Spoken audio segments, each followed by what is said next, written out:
Hello students, till now we came to know about meaning, definition, qualifications, rights and duties of company secretary. These are the first phase of the company secretary, and now it is the time to know about the second phase of the company secretary, that is liabilities of and removal of company secretary as per Companies Act 2013. ಇಲ್ಲಿವರೆಗೂ ನಾವು ಕಾರ್ಯದರ್ಶಿ ಅಂದರೆ ಯಾರು, ಅವರ ವ್ಯಾಖ್ಯಾನ ಏನು, ಅವರ qualifications ಏನಿರಬೇಕು, ಅವರ ಹಕ್ಕುಗಳೇನು ಮತ್ತು ಜವಾಬ್ದಾರಿಗಳೇನು ಅನ್ನೋದ್ರ ಬಗ್ಗೆ ತಿಳ್ಕೊಂಡ್ವಿ. ಈಗ ಕಾರ್ಯದರ್ಶಿಯ ಎರಡನೇ ಮುಖಗಳ ಬಗ್ಗೆ ತಿಳ್ಕೊಬೇಕು. ಅದು ಏನು ಅಂತ ಹೇಳಿದ್ರೆ, ಯಾವ ಯಾವ ಸಂದರ್ಭದಲ್ಲಿ ಕಾರ್ಯದರ್ಶಿಗೆ ಹೊಣೆಗಾರಿಕೆ ಇರುತ್ತೆ, ಕಾರ್ಯದರ್ಶಿಯ ಹೊಣೆಗಾರಿಕೆಗಳೇನು, ಮತ್ತು ಕಾರ್ಯದರ್ಶಿಯನ್ನ ಯಾವ ಸಂದರ್ಭದಲ್ಲಿ ಕಂಪನಿಯವರು ಕೆಲಸದಿಂದ ತೆಗೆದುಹಾಕಬಹುದು. Now let us know the liabilities and removal of the company secretary. First let us know which are the liabilities as per the Companies Act 2013.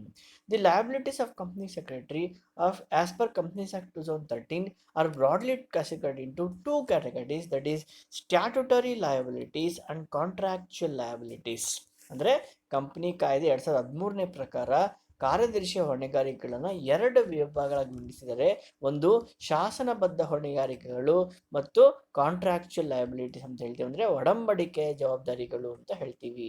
First let us know statutory liabilities. ಈಗಾಗಲೇ ನಾನು ಡ್ಯೂಟೀಸ್ನ explain ಮಾಡುವಾಗ statutory duties ಅಂತ ಹೇಳಿದೆ. ಅಂದರೆ statutory duties ಅಂದರೆ ಏನು, ಯಾವ ಯಾವ ಶಾಸನಗಳು ಅಥವಾ ಕಾಯ್ದೆಗಳು ಏನೇನು ಕೆಲಸ ಮಾಡಬೇಕು ಅಂತ ಹೇಳುತ್ತೋ ಆ ಎಲ್ಲ ಕೆಲಸವನ್ನು ಕಂಪನಿ ಮಾಡಬೇಕು. ಆದರೆ ಕಂಪ್ನಿಗೆ ಮಾಡೋಕ್ಕೆ ಆಗೋಲ್ಲ, ಹಾಗಾಗಿ ಕಂಪ್ನಿ ನೋಡ್ಕೊತಿಳುವಂತಹ ಕಂಪ್ನಿ ಸೆಕ್ರೆಟರಿ ಆ ಎಲ್ಲ ಕೆಲಸಗಳನ್ನು ಆನ್ ಟೈಮ್ ಮಾಡಿ ಮುಗಿಸ್ಬೇಕು ಅಂತ ಹೇಳ್ತೇವೆ. As per the statutory liabilities, if any secretary fails to discharge his duties prescribed by the statutory acts or acts prescribed in India are called as statutory liabilities. ಅಂದರೆ ಯಾವ್ಯಾವ ಶಾಸನಗಳು ಅಥವಾ ಕಾಯ್ದೆಗಳು ಏನೇನು ಕೆಲಸ ಮಾಡಬೇಕಾಗುತ್ತೆ, ಯಾವ್ಯಾವ ಟೈಮ್ಗೆ ಅಂತ ಹೇಳುತ್ತೋ ಆ ಎಲ್ಲ ಕೆಲಸಗಳನ್ನು, ಎಲ್ಲ ಡಾಕ್ಯುಮೆಂಟ್ಸನ್ನು, ಎಲ್ಲ ಫೈಲಿಂಗನ್ನು ಕಂಪನಿ ಕಾರ್ಯದರ್ಶಿ ಸಕಾಲಕ್ಕೆ ಮಾಡಬೇಕು. If a company secretary fails to discharge his statutory duties, he will be under statutory liabilities.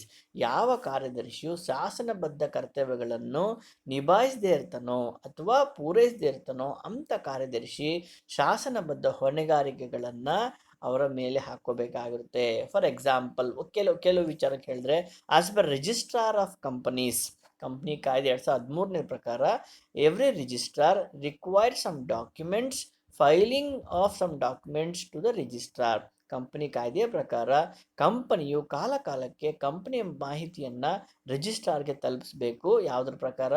Company ಕಾಯ್ದೆ 2013ನೇ ಪ್ರಕಾರ. ಈ ಕೆಲಸವನ್ನು ಕಂಪನಿ ಕಾರ್ಯದರ್ಶಿ ಮಾಡದೇ ಇರೋ ಪಕ್ಷದಲ್ಲಿ company secretary will be under the statutory liabilities. ಹಾಗೆ ಇನ್ಕಮ್ ಟ್ಯಾಕ್ಸ್ ಆಗಿರ್ಬೋದು, ಮೊನೋಪಲೀಸ್ ಆರ್ ಡಿಸ್ಟ್ರಿಬ್ಯೂಟೆಡ್ ಪ್ಯಾಟ್ಸ್ ಆಗಿರ್ಬೋದು, ಅಥವಾ ಸ್ಟ್ಯಾಂಪ್ ಆ್ಯಕ್ಟ್ ಆಗಿರ್ಬೋದು, ಕಾಂಟ್ರಾಕ್ಟ್ ಆ್ಯಕ್ಟ್ ಪ್ರಕಾರ ಆಗಿರ್ಬೋದು, ನೆಗೋಷಿಯಬಲ್ ಇನ್ಸ್ಟ್ರೂಮೆಂಟ್ಸ್ ಆ್ಯಕ್ಟ್ ಪ್ರಕಾರ ಆಗಿರ್ಬೋದು, ಇವೆಲ್ಲ ಏನೇನು ಆ್ಯಕ್ಟ್ಸ್ ಇದೆ ಇವೆಲ್ಲ ಆ್ಯಕ್ಟ್ಸನ್ನು ಕಂಪ್ನಿ ಫಾಲೋ ಮಾಡಬೇಕಾಗಿರುತ್ತೆ. ಕಂಪ್ನಿ ಫಾಲೋ ಮಾಡಬೇಕು ಅಂದರೆ company is artificial person, it can not act on its own, where the company secretary has to perform his duties. ಇನ್ನು ನಾವು ಸ್ಟ್ಯಾಟ್ಯುಟರಿ ಡ್ಯೂಟೀಸ್ ಹೋದರೆ, ಯಾವ್ಯಾವ ಶಾಸನಬದ್ಧ ಕರ್ತವ್ಯಗಳನ್ನು ಕಂಪ್ನಿ ಸೆಕ್ರೆಟರಿ ಮಾಡಬೇಕು, ಮಾಡದೇ ಇದ್ದರೆ ಅಂದರೆ a company secretary is legally bound to the following liabilities. ಅವನ ಕರ್ತವ್ಯ ನಿಭಾಯಿಸದೇ ಇದ್ದರೆ ಯಾವ್ಯಾವ ಕರ್ತವ್ಯನ ಚಾಚು ತಪ್ಪದೆ ನಿಭಾಯಿಸಬೇಕು ಅನ್ನೋದ್ರ ಬಗ್ಗೆ ನೋಡೋದಾದರೆ, register all files and documents of the company. ಕಂಪ್ನಿಯ ಫೈಲ್ಸ್ ಏನು ಮತ್ತು ಡಾಕ್ಯುಮೆಂಟ್ಸ್ ಏನಿರುತ್ತೆ ಅವೆಲ್ಲವನ್ನು ಸೇಫ್ ಗಾರ್ಡ್ ಮಾಡಬೇಕು. ಜೊತೆಗೆ ಒಂದು ಕಾಪಿಯನ್ನು ಯಾರ್ಯಾರಿಗೆ ತಲುಪಿಸ್ಬೇಕು, ಈಗ ರಿಜಿಸ್ಟ್ರಾರ್ಗೆ ಕೆಲವು ಡಾಕ್ಯುಮೆಂಟ್ಸನ್ನು ಕಳಿಸ್ಬೇಕು, ಇನ್ಕಮ್ ಟ್ಯಾಕ್ಸ್ ಆಫೀಸ್ಗೆ ಕೆಲವು ಡಾಕ್ಯುಮೆಂಟ್ಸನ್ನು ಸಬ್ಮಿಟ್ ಮಾಡಬೇಕು, ಆಡಿಟರ್ಸ್ಗೆ ಕೆಲವು ಸಬ್ಮಿಟ್ ಮಾಡಬೇಕು, ಸ್ಟ್ಯಾಂಪ್ ಆ್ಯಕ್ಟ್ ಪ್ರಕಾರ ಸ್ಟ್ಯಾಂಪ್ ರಿಜಿಸ್ಟ್ರೇಷನ್ ಕೆಲವು ಕಳಿಸ್ಕೊಡ್ಬೇಕು, ನೆಗೋಷಿಯಬಲ್ ಇನ್ಸ್ಟ್ರೂಮೆಂಟ್ಸ್ ಆ್ಯಕ್ಟ್ ಪ್ರಕಾರ ಕೆಲವು ಡಾಕ್ಯುಮೆಂಟ್ಸ್ ಮೇಂಟೈನ್ ಮಾಡಬೇಕು, ಕಾಂಟ್ರಾಕ್ಟ್ಸ್ ಆ್ಯಕ್ಟ್ ಆಫ್ 1872 ಪ್ರಕಾರ ಕೆಲವು ಡಾಕ್ಯುಮೆಂಟ್ಸನ್ನು ಮೇಂಟೈನ್ ಮಾಡಬೇಕು. ಆ ಎಲ್ಲ ಡಾಕ್ಯುಮೆಂಟ್ಸನ್ನು ಮೇಂಟೈನ್ ಮಾಡಿ ಫೈಲ್ ಮಾಡೋ ಜವಾಬ್ದಾರಿ ಕಂಪನಿ ಕಾರ್ಯದರ್ಶಿದಾಗಿರುತ್ತೆ.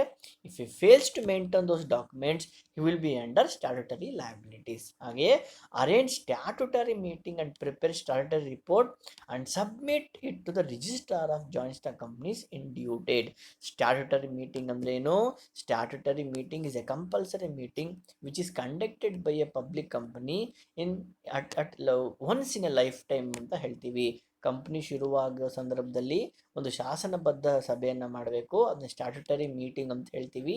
ಆ ಸ್ಟ್ಯಾಟ್ಯುಟರಿ ಮೀಟಿಂಗನ್ನು ಮಾಡಿ ಆ ಸ್ಟ್ಯಾಟ್ಯುಟರಿ ಮೀಟಿಂಗಲ್ಲಿ ನಡೆಯುವಂಥ ಎಲ್ಲ ನಾಡಾವಳಿಗಳನ್ನು ಪ್ರಿಪೇರ್ ಮಾಡಿ ಒಂದು ರಿಪೋರ್ಟನ್ನು ತಯಾರು ಮಾಡಿ ಆ ರಿಜಿಸ್ಟ್ರಾರ್ಗೆ ಸಬ್ಮಿಟ್ ಮಾಡೋಂಥ ಜವಾಬ್ದಾರಿ ಯಾರ್ದಾಗಿರುತ್ತೆ?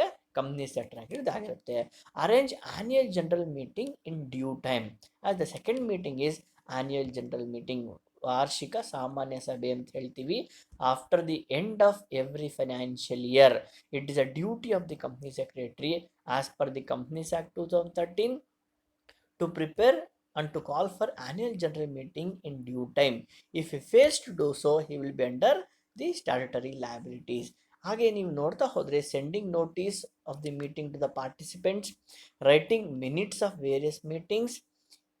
If you face to file the registrar of the companies with the relevant documents. ನಾನು ಆಗಲೇ ಹೇಳಿದಾಗೆ ಮೀಟಿಂಗ್ಸ್ ಕರೆಯೋದಿರಬಹುದು, ಮೀಟಿಂಗ್ಸಲ್ಲಿ ಭಾಗವಹಿಸಿ ಮಿನಿಟ್ಸನ್ನು ಪ್ರಿಪೇರ್ ಮಾಡೋದಿರಬಹುದು, ಮೀಟಿಂಗ್ಸ್ಗೆ ಯಾರ್ಯಾರನ್ನ ಇನ್ವೈಟ್ ಮಾಡಬೇಕೋ ಅವ್ರಿಗೆಲ್ಲ ನೋಟಿಸನ್ನು ಕಳಿಸೋದಿರ್ಬೋದು.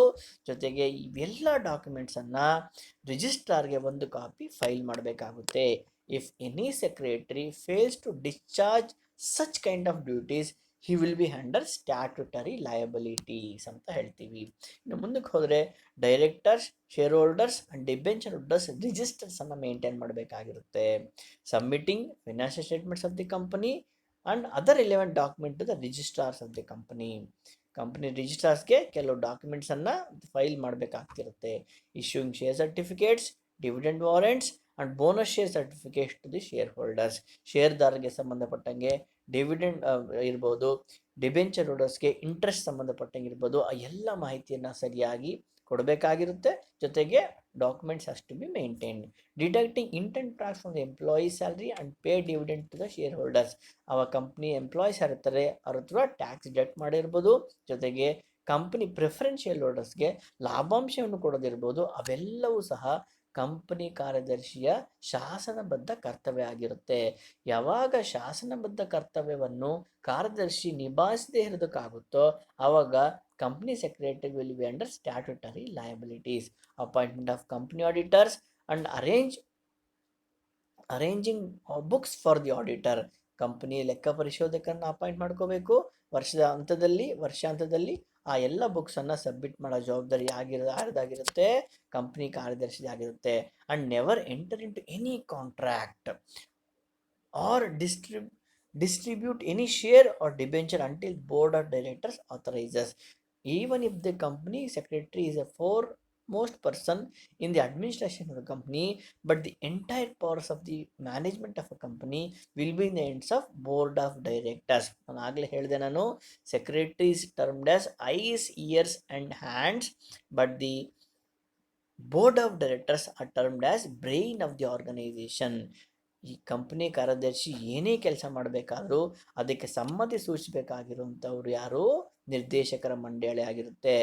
Always company secretary has to follow the rules, regulations, orders issued by the board of directors ಅಂತ ಹೇಳ್ತೀವಿ. ಇನ್ನು ಎರಡನೇದು ಕಾಂಟ್ರಾಕ್ಚುಯಲ್ ಲಯಬಿಲಿಟೀಸನ್ನು ನೋಡೋದಾದರೆ, ಮೊದಲು ಸ್ಟ್ಯಾಟ್ಯುಟರಿ ಲಯಬಿಲಿಟೀಸ್ ಹೇಳಿದೆ. ಕಾಂಟ್ರಾಕ್ಚುಯಲ್ ಲಯಬಿಲಿಟೀಸನ್ನು ಹೇಳಿದ್ರೆ, contractual liabilities are such liabilities which arises due to the contract entered into by the company with the company secretary. ಯಾವುದೇ ಕಂಪನಿನ ಆಗಲೇ ಹೇಳಿದೆ, ಕಂಪನಿ ಸೆಕ್ರೆಟರಿ ಮತ್ತು ಕಂಪನಿ ನಡುವೆ ಎಂಪ್ಲಾಯಿ ರಿಲೇಷನ್ಶಿಪ್ ಇರುತ್ತೆ.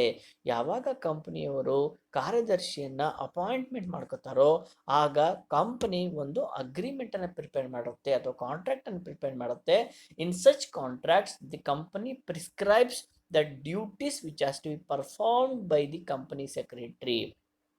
If any secretary fails to discharge the duties entered into by the company and the company secretary during the time of appointment which is mutually signed, ಅದು company ಸೆಕ್ರೆಟರಿನೂ sign ಮಾಡಿರ್ತಾರೆ.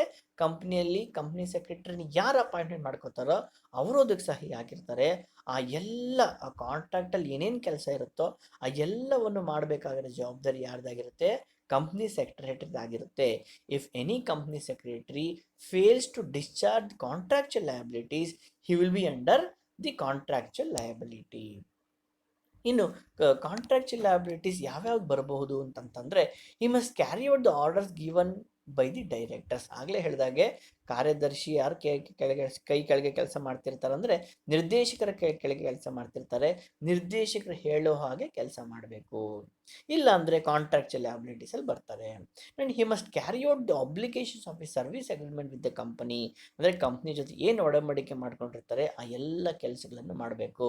ಜೊತೆಗೆ A company secretary should never disclose any confidential information about the company to anybody. ಕಂಪನಿಯ secret ವಿಚಾರಗಳೇನಿರುತ್ತೆ ಅದನ್ನು ಯಾರ ಬಳಿಯೂ ಸಹ share ಮಾಡಬಾರ್ದು. ಯಾರು? Company secretary. The company secretary should not work beyond is authority. ಯಾಕಂದರೆ ಕಂಪ್ನಿ ಸೆಕ್ರೆಟರಿ ಏನೇ ಕೆಲಸ ಮಾಡಬೇಕಾದ್ರೂ ಅದಕ್ಕೆ ಯಾರ ಅಪ್ಪಣೆ ಬೇಕಾಗಿರುತ್ತೆ ಅಂತಂದರೆ ನಿರ್ದೇಶಕರ ಮಂಡಳಿ. Company secretary always should work as per the directions of the company, not on his own. ಇನ್ನು he is expected to perform his duties with reasonable care and skill. ಅಂದರೆ ಅವನ ಬುದ್ಧಿ ಅವನ ಜ್ಞಾನ ಏನಿದೆ ಅದರಲ್ಲಿ ಕೆಲಸ ಮಾಡಬೇಕಾಗಿರುತ್ತೆ. He is liable for damages caused to the company by his willful misconduct and negligence of duties. ಅಂದರೆ ಇದರ ಅರ್ಥ ಏನು ಹೇಳುತ್ತೆ ಅಂದರೆ, ಕಂಪ್ನಿ ಕಾರ್ಯದರ್ಶಿಯ ಬಿಹೇವಿಯರಿಂದ ಅಂದರೆ ಮಿಸ್ಫುಲ್ ಕಂಡಕ್ಟಿಂದ ಅಥವಾ ಡ್ಯೂಟಿನ ಸರಿಯಾಗಿ ಮಾಡದೇ ಇದ್ದರೆ ಕಂಪ್ನಿಗೆ ಏನಾದರೂ ನಷ್ಟ ಆದರೆ ಆ ನಷ್ಟವನ್ನು ಯಾರು ಕಟ್ಕೊಡ್ಬೇಕು? ಕಂಪ್ನಿ ಸೆಕ್ರೆಟರಿನೇ ಕಟ್ಟಬೇಕಾಗಿರುತ್ತೆ. He is liable for any fraud on any part of his duties ಅಂತ ಹೇಳ್ತೀವಿ. ಅಂದರೆ ಕಂಪ್ನಿ ಕಾರ್ಯದರ್ಶಿ ಕಂಪ್ನಿಯಲ್ಲಿ ಏನಾದರೂ ಮೋಸ ಮಾಡಿದರೆ, ಫ್ರಾಡ್ ಮಾಡಿದರೆ ಅದಕ್ಕೂ ಸಹ ಕಾಂಟ್ರಾಕ್ಚುಯಲ್ ಲಯಬಿಲಿಟೀಸಲ್ಲಿ ಬರುತ್ತೆ. ಸೊ ನೀವು ಕೇಳ್ಬೋದು, ಸರ್ ಲಯಬಿಲಿಟೀಸಲ್ಲಿ ಏನಾಗಬಹುದು sir? The next phase of the liability is removal of the company secretary ಅಂತ ಹೇಳ್ತೀವಿ. Whenever if a company secretary is not performing, company ಕಾರ್ಯದರ್ಶಿ ಸರಿಯಾಗಿ ಕೆಲಸ ಮಾಡ್ತಿಲ್ಲ ಅಂತಂದಾಗ ಅಥವಾ ಹೊಣೆಗಾರಿಕೆಗಳು ಜಾಸ್ತಿ ಇದೆ ಅಂತಂದಾಗ ಅವನ ಕಂಪ್ನಿಯ ಕೆಲಸದಿಂದವನು ಸಹ ಕಿತ್ತಾಗಬಹುದು. The company has a right to appoint the secretary. The same time company has a right to remove the company secretary ಅಂತ ಹೇಳ್ತೀವಿ. The secretary may be removed by office by the board of directors under the powers expressed givens in the articles of the association. Company ನಿರ್ದೇಶಕರಿಗೆ powers ಇರುತ್ತೆ company ಸೆಕ್ರೆಟರಿನ appointment ಮಾಡ್ಕೊಳ್ಳೋದು, ಜೊತೆಗೆ company ಸೆಕ್ರೆಟರಿಯನ್ನು dismiss ಮಾಡೋದು ಅಥವಾ ರಿಮೂವ್ ಮಾಡ್ಬೋದು. May be dismiss for wilful disobedience, ಬೇಕಾಗಿ ತಪ್ಪನ್ನು ಮಾಡ್ತಾ ಇದ್ದರೆ ಅವನ ಕಿತ್ತಾಗಬಹುದು. ಮಿಸ್ಕಂಡಕ್ಟ್ ಅಂದರೆ ಕಂಪ್ನಿ ಸರಿಯಾಗಿ ನೋಡ್ಕೊಳ್ದೇ ಇದ್ದರೆ, ಜವಾಬ್ದಾರಿಯಾಗಿ ನೋಡ್ಕೊಳ್ದೇ ಇದ್ದರೆ ಕಂಪ್ನಿಯಿಂದ ಸೆಕ್ರೆಟರಿಯನ್ನು ತೆಗೆದುಹಾಕ್ಬೋದು. ಫ್ರಾಡ್ ಅಂದರೆ ಗೊತ್ತಿದ್ದು ತಪ್ಪುಗಳನ್ನು ಮಾಡ್ತಿದ್ರೆ, ಸೀಕ್ರೆಟ್ಸ್ ಪ್ರಾಫಿಟ್ಸ್ ಬಗ್ಗೆ ಮಾಡ್ತಿದ್ರೆ ಆವಾಗಲೂ ಕೆಲಸದಿಂದ ತೆಗಿಬಹುದು. ಡಿಸಾನೆಸ್ಟಿ, ಕಂಪ್ನಿ ಬಗ್ಗೆ ಒಲವಿಲ್ಲ, ಕಂಪ್ನಿಯಲ್ಲಿ ಕೆಲಸ ಮಾಡೋ ಇಂಟ್ರೆಸ್ಟ್ ಇಲ್ಲ ಅನ್ನೋವಾಗಲೂ ಕೆಲಸ ಆಗಬಹುದು. ಅಂದರೆ permanent disability, may be in company secretary may B met with accident, permanent disability ಏನಾದರೂ ಆವಾಗಲೂ ಸಹ ಕಂಪ್ನಿ ಸೆಕ್ರೆಟರಿಯನ್ನು ತೆಗೆದುಹಾಕ್ಬೋದು ಅಂತ ಹೇಳ್ತೀವಿ. ಸಾಮಾನ್ಯವಾಗಿ ಕಂಪ್ನೀಸ್ ಆ್ಯಕ್ಟ್ 2013 ಪ್ರಕಾರ ಒಬ್ಬ ಕಂಪನಿ ಕಾರ್ಯದರ್ಶಿನ ಯಾವಾಗ ತೆಗಿಬೋದು ಅನ್ನೋದು ನೋಡೋದಾದರೆ, as per companies act 2013, due to the following reasons a company secretary may be removed. Disqualification of company secretary ಅಂತ ಹೇಳ್ತೀವಿ. ಅಂದರೆ ಅವರ ಕ್ವಾಲಿಫಿಕೇಷನ್ಸು ಸರಿಯಾಗಿಲ್ಲದೆ ಇದ್ದ ಪಕ್ಷದಲ್ಲಿ ಅಪಾಯಿಂಟ್ ಮಾಡ್ಕೊಂಡಿರಬಹುದು ಅಥವಾ ನಂತರದಲ್ಲಿ ಬದಲಾವಣೆ ಆದಾಗ ಅವನು ತೆಗೆದುಹಾಕಬಹುದು. Irregularities of company secretary, irregularities ಅಂದರೆ ಗೊತ್ತು, may be with respect to misconduct ಇರ್ಬೋದು, ಮೇಕಿಂಗ್ ಸೀಕ್ರೆಟ್ ಪ್ರಾಫಿಟ್ಸ್ ಇರ್ಬೋದು, disclosure of secrets of company to third party, ಯಾವುದೇ ಇರಬಹುದು, ಆವಾಗಲೂ ಸಹ ಕಂಪ್ನಿ ಸೆಕ್ರೆಟರಿ ತೆಗೆದುಹಾಕಬಹುದು. End of contract of company secretary, as we all know company secretary is appointed by the company by entering into contract. Contract ಅಂದರೆ ಒಡಂಬಡಿಕೆ ಮಾಡ್ಕೊಂಡಿರ್ತಾರೆ. ಆ ಒಡಂಬಡಿಕೆಯ ಸಮಯ ಮುಗಿದ ಮೇಲೆ, ಅವಧಿ ಮುಗಿದ ಮೇಲೆ ಕಂಪ್ನಿ ಸೆಕ್ರೆಟರಿನ ಕೆಲಸದಿಂದ ಕಂಪ್ನಿಯವರು ಅವ್ರನ್ನ ರಿಮೂವ್ ಮಾಡಬಹುದು. ಕೊನೆಯದಾಗಿ ವೈಂಡಿಂಗ್ ಅಪ್ ಆಫ್ ಕಂಪನಿ ಅಂತ ಹೇಳ್ತೀವಿ. ವೈಂಡಿಂಗ್ ಅಪ್ ಅಂದರೆ it is the last stage of the company where during the dissolution of a company secretary can be removed ಅಂತ ಹೇಳ್ಬೋದು.